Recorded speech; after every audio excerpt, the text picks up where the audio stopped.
नमस्कार दोस्तों, आज हम जानेंगे चंद्रशेखर आज़ाद के जीवन परिचय के बारे में। चंद्रशेखर आज़ाद का जन्म 23 जुलाई 1906 को उत्तर प्रदेश के उन्नाव जिले के बदरगांव में हुआ था। उनके पिता पंडित सीताराम तिवारी और माता जगरानी थी। पंडित सीताराम तिवारी तत्कालीन अलीराजपुर की रियासत में सेवारत थे और चंद्रशेखर आज़ाद का बचपन भावरा गांव में बीता। उनकी माता जगरानी देवी की जिद के कारण चंद्रशेखर आज़ाद को काशी विद्यापीठ में संस्कृत अध्ययन हेतु बनारस जाना पड़ा। चंद्रशेखर आज़ाद सन 1919 में अमृतसर में हुए जलियांवाला बाग हत्याकांड से बहुत आहत और परेशान हुए। सन 1921 में जब महात्मा गांधी ने असहयोग आंदोलन की शुरुआत की, तब चंद्रशेखर आज़ाद ने इस क्रांतिकारी गतिविधि में सक्रिय रूप से भाग लिया।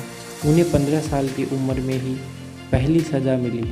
चंद्रशेखर आज़ाद को क्रांतिकारी गतिविधियों में भाग लेने के लिए पकड़ा गया। जब मजिस्ट्रेट ने उनसे उनका नाम पूछा तो उन्होंने अपना नाम आज़ाद बताया।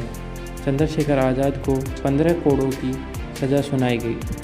चाबुक के हर एक प्रहार पर युवा चंद्रशेखर भारत माता की जय, भारत माता की जय, भारत माता की जय चिल्लाते थे। तब से चंद्रशेखर को आज़ाद की उपाधि प्राप्त हुई और वह आज़ाद के नाम से विख्यात हो गई।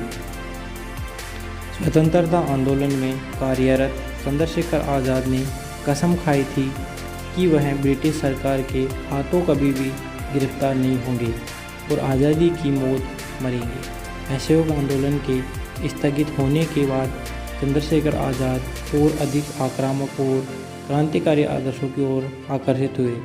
उन्होंने किसी भी कीमत पर देश को आज़ादी दिलाने के लिए खुद को प्रतिबद्ध किया। चंद्रशेखर आज़ाद ने अपने सहयोगियों के साथ मिलकर ऐसे ब्रिटिश अधिकारियों को निशाना बनाया जो सामान्य लोगों और स्वतंत्रता सेनानियों के विरुद्ध दमनकारी नीतियों के लिए जाने जाते थे। चंद्रशेखर आज़ाद काकोरी ट्रेन डकैती 1926, वायसराय की ट्रेन को उड़ाने के प्रयास 1926 और लाहौर में लाला लाजपत राय की मौत का बदला लेने के लिए सैंडर्स को गोली मारने जैसी घटनाओं में शामिल थे।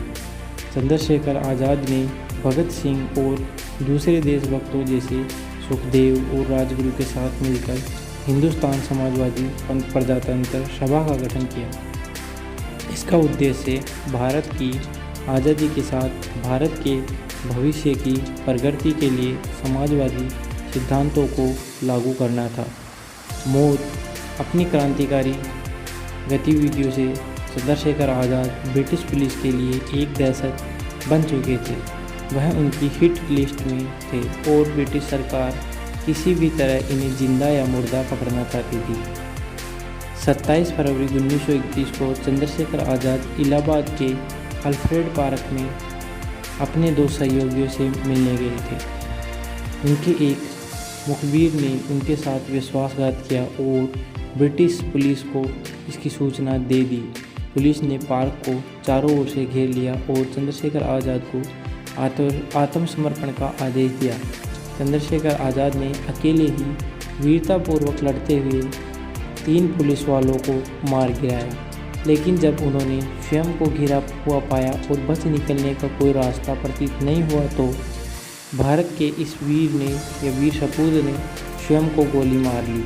इस प्रकार उन्होंने कभी जिंदा न पकड़े जाने की अपनी प्रतिज्ञा का पालन किया। उनका नाम देश के बड़े बड़े क्रांतिकारियों में शुमार है और उनका सर्वोच्च बलिदान देश के युवाओं को सदैव प्रेरित करता रहेगा। तो आज हमने जाना दोस्तों चंद्रशेखर आज़ाद के जीवन परिचय के बारे में। उम्मीद करता हूँ इस महान सेनानी और वीर का जीवन परिचय आपको अच्छे से समझ में आया होगा। तो आज के लिए बस इतना ही। जय हिंद, जय भारत। आप सभी को मेरा नमस्कार।